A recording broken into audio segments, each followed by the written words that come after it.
No messing around. We got 2 weeks to go. 2 weeks? We got pasta to eat tonight. Oh, yeah. Christmas celebrations start tonight. So let's just... Are you ready for the holiday? Yeah. I think so. You have 2 more presents to wrap. Yeah, that's about it. Other than that, I was pretty efficient and got most of my shopping done, like Black Friday, Cyber Monday. That's good thinking. Mm-hmm.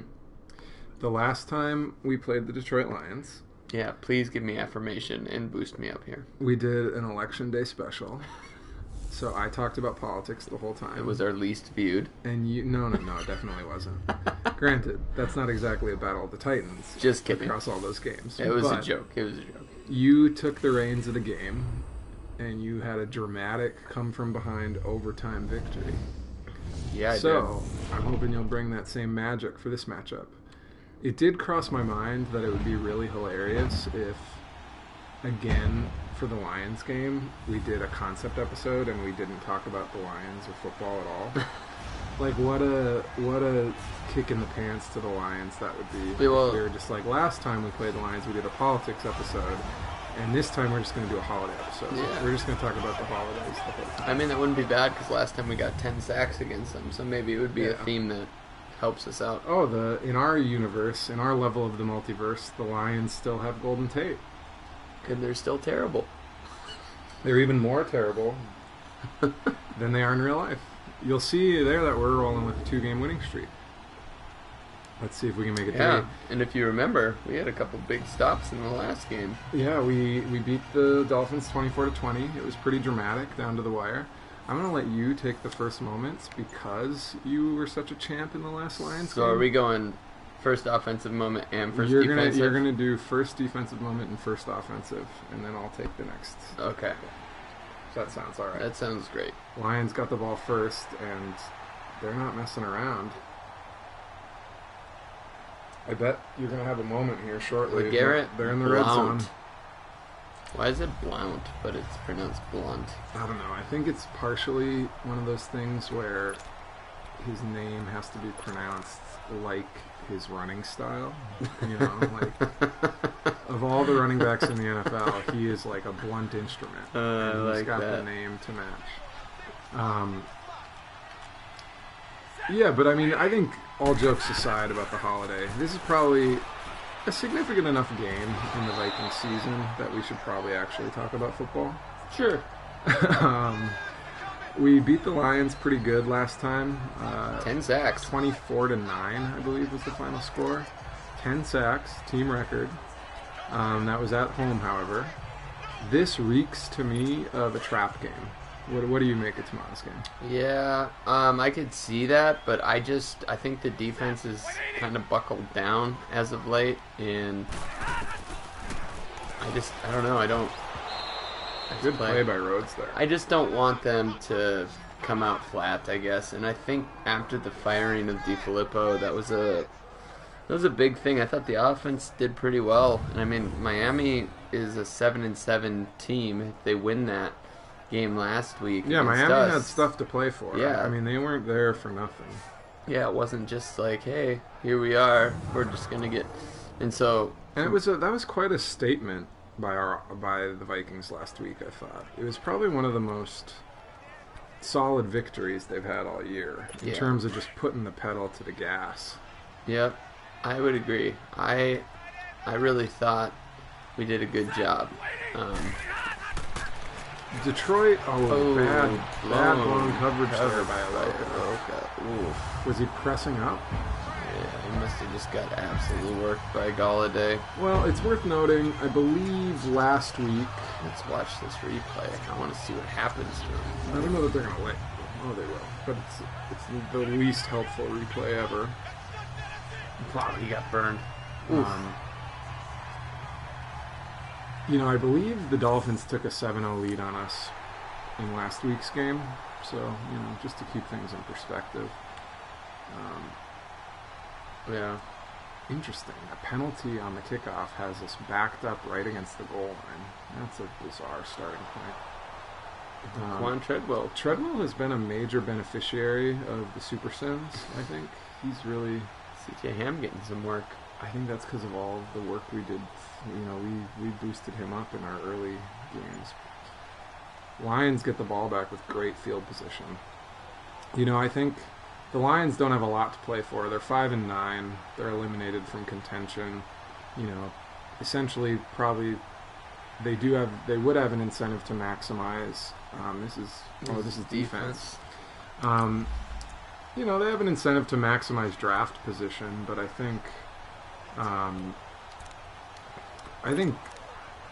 division rival playing spoiler is probably a pretty compelling proposition, right? Mm-hmm.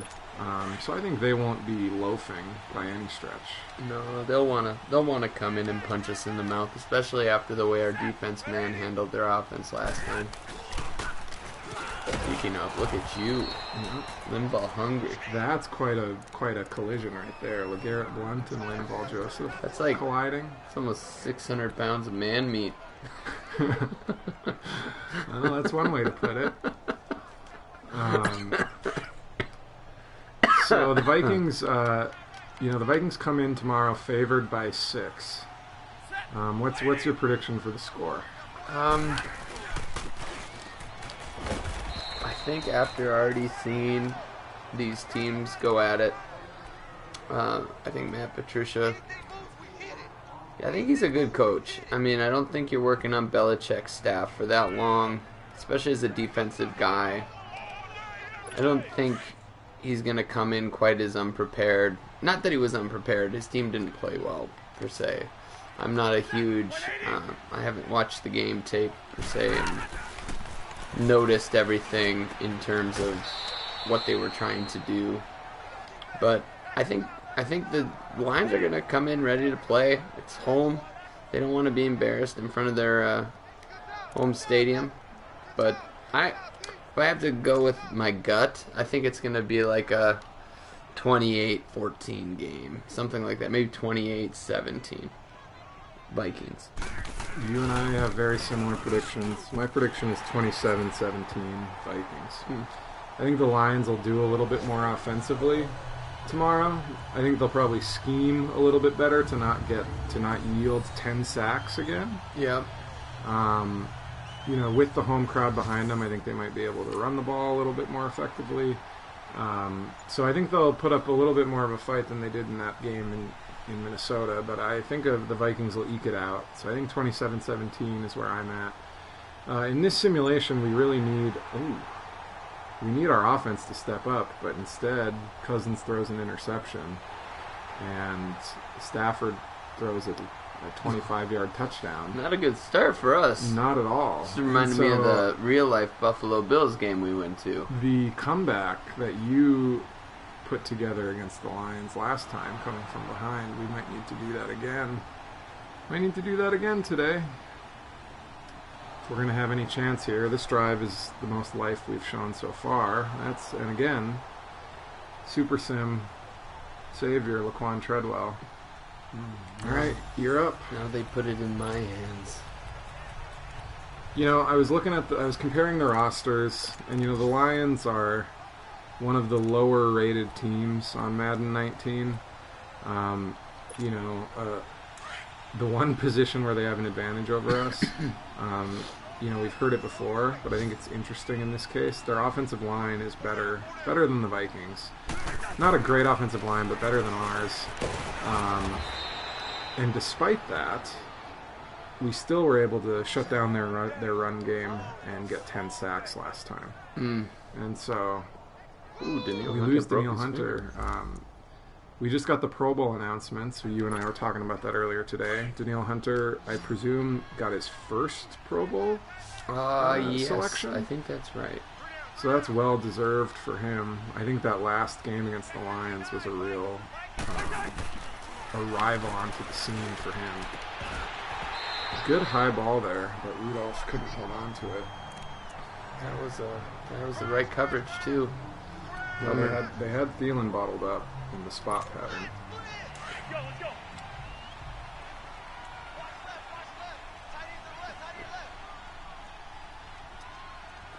I think this year one of the Lions' rush defense has been pretty pretty bad. And so I think that was probably the most gratifying thing about the Miami game last week, was just watching how we were able to run the ball at will. And really, I think seeing that had to be Dalvin's best game in a long time, if not the best game of his career, wouldn't you say? It was definitely one of them. And, he's going to be going up against the team in which he got hurt with his knee. So we'll see.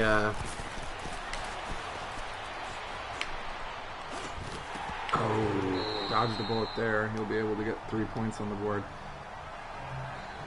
Thought maybe I'd be able to sneak it in as he was crossing in between those zones, but he kind of led him into the teeth. Right before the Vikings played the Lions last time around, they had made 2 big mid-season trades. They traded away Golden Tate for a draft pick, and they picked up Damon Harrison, defensive tackle, from the New York Giants. Yep. He's actually their highest-rated player on Madden, and I think in real life he's done a good job bolstering their defense, particularly their run defense. And so that was the matchup. The matchup that I called out above all is Dalvin Cook versus Damon Harrison. If there's going to be any resistance to Dalvin putting together another huge game, it's going to be Damon Harrison in the middle there. In the Super Sim here, our defense is just non-existent. They're just marching down the field without any difficulty. Am I next on D? Yeah, and the game's not even asking us to come in, so we hold them to a field goal there. I guess with the scoring, with the point margin the way it is, the simulation engine must not have thought that was an important enough moment. Hoping that Kirk can start playing. He's kind of coming out like he did in this simulation, like he did in some of our games. Yeah. In real life. 2 big completions to Thielen there. Looks like a holding penalty. Matthew Stafford is questionable tomorrow. He's had a back injury. And so I think if we're putting him under duress again tomorrow, I think, we talked about this with Ryan Tannehill's ankle injury. He may not be as mobile. And, it might just make it all the easier for us to get after him and to get into his head. If for any reason Stafford with that questionable status doesn't play, we'll be against former Viking Matt Castle. And I think the Vikings bloggers have noted that a late season important game for us against a team that's not playing for anything, if you add to that equation playing against a backup quarterback, I think it just makes it even more of a trappy game to me. It feels like that's just the recipe for a Viking collapse. So this is me on offense now, my first go around. Nice throw. Trying to get us something. You have all 3 timeouts remaining too.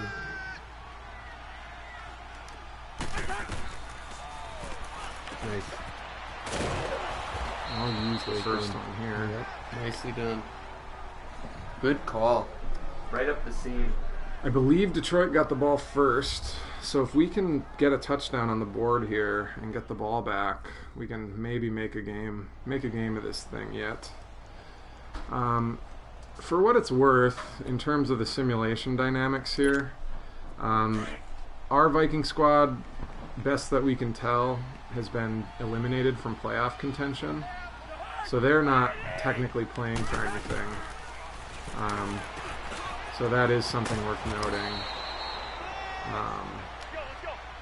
But the simulation is kind of doing us dirty right now, to be honest. Ooh, let's use another one. So we're within striking range of taking a shot at the end zone here. Yep. With that timeout, I think I'm going to try to dial something up where I'm attacking the middle of the field, and I'm either getting the ball in the end zone or I'm at least getting us within like 5 yards. Yeah, you do have 1 timeout, I was going to say. If there's no timeout, then Maybe that angle smash. Let's see what the community recommendations are. I like this why go play. And I'm going to be looking primarily at Rudolph. You got to read that safety. He goes out to Morgan and oh, R1. Oh, I hit R1. I did a little tap of R1 for a lob up to Morgan. yeah, that was the right read. And I feel like I thought I was quick enough on the draw there. I really thought I was quick enough on the draw. What do you think on this one? They're saying kick the field goal with 6 seconds. I think you take the points. That makes it a 21-point game, assuming a made kick here. So we're going to need a heck of a second half. You know, for our egos and our pride, we were hoping to get this team back to an 8-8 record. Not looking good right now. Even if that playoff seed's not a possibility. But yeah, the simulation had other things in mind. The Lions have a lot of guys kind of scratched up for tomorrow. Stafford is questionable. LeGarrette Blount is questionable. Kenny Golladay, Damon Harrison, a lot of their big playmakers are all questionable. And so just another area where I think the Vikings can come in and it's really their game to win. Yeah. You know, we know that with our playoff standing, the Redskins played earlier today and they lost, which was big. And so really the only team nipping at our heels, reasonably nipping at our heels at this point, is the Philadelphia Eagles. And that, you know, so who knows? Even, well, regardless of what we do, we might get a little bit of help. But I think we control our own destiny, and the ball's in our court to go out and win 2 games that we need to win. And in an ideal scenario, even potentially leapfrog. Look at that, a 48-yard touchdown pass. That helps us out. That gets us back to a 14-point ball game. The defense has looked a lot better in the simulation here in the second half. Field position has been stronger.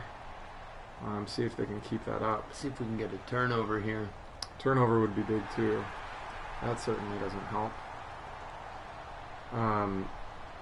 You know, ideal scenario, the Vikings can win these last 2 games and they can leapfrog the Seahawks and make the playoff road a little. Oh wow, 56-yard field goal. Prater, he tied the record, didn't he? Yeah, he's got some distance and he's kicking indoors. Yeah,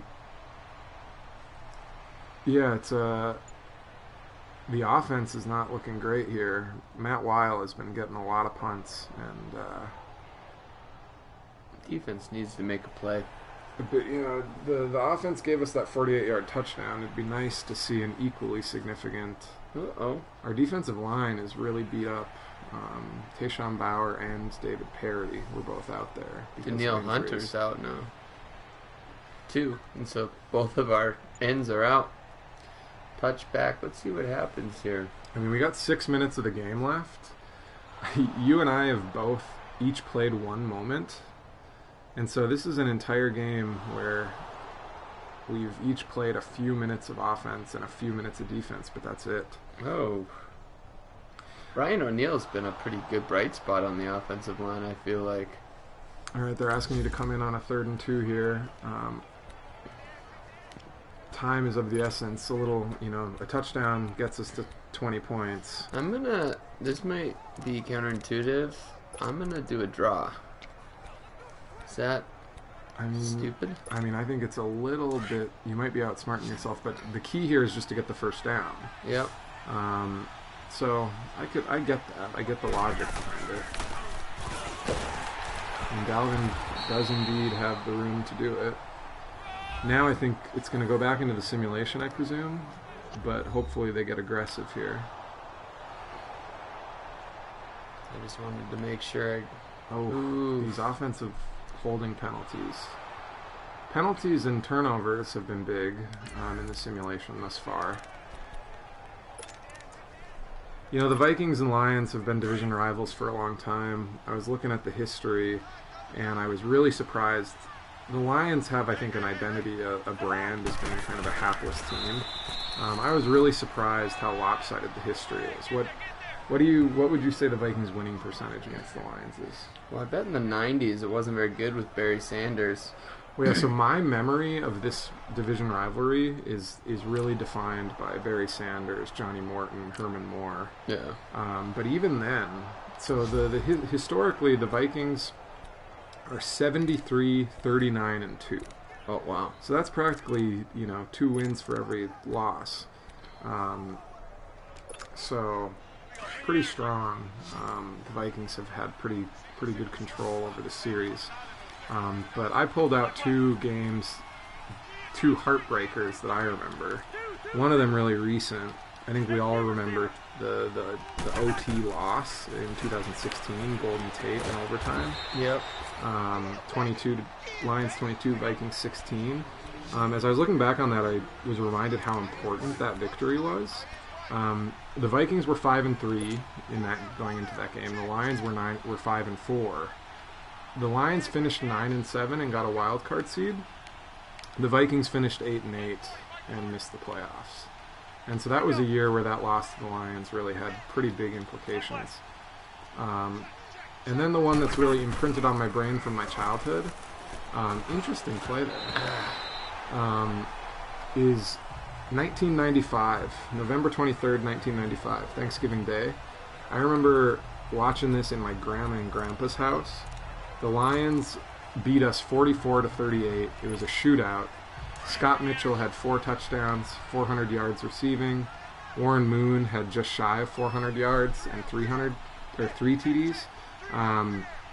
Barry Sanders nearly rushed for 150 yards.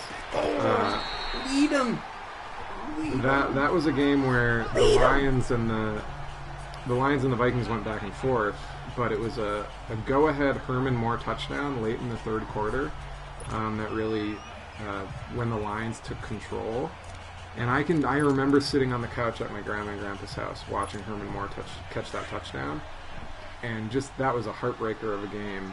And I feel like that was my childhood conception of the Viking-Lions rivalry.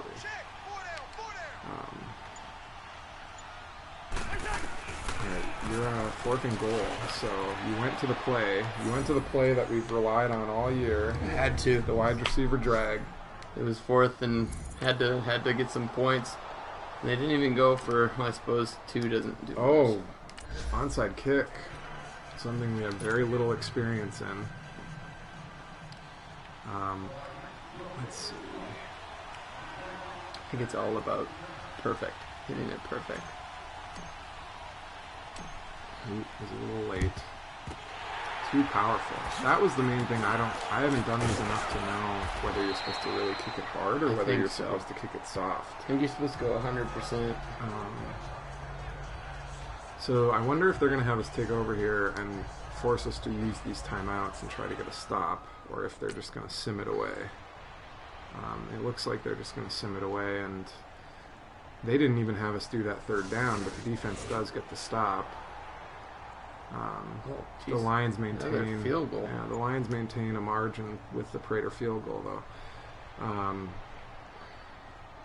But yeah, looking back at that 95 game was fun too, just reminding me of a Vikings era that I had forgotten about. Our punt returner in that game was David Palmer. He had a 75-yard punt return touchdown. And then our kick returner was Kadre Ishmael. Oh, I remember that name. So, yeah. Cousins throws another pick, and that'll ice it. That's the game. This felt kind of anticlimactic. Yeah. We lost, but the game didn't really ask us to do much. No.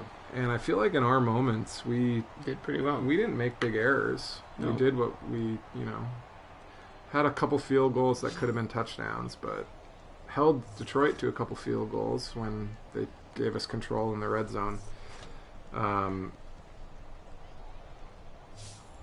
Well, yeah, that 17-0 start was a sinker because we That wasn't stabilized. That wasn't really anything. I mean, other than that bad coverage when I called man, and Iloka got just worked. I guess that's on me. Yeah, but that was really the only big thing that happened while we were in control. Yeah. The Vikings managed to get 317 passing yards somehow through the simulating.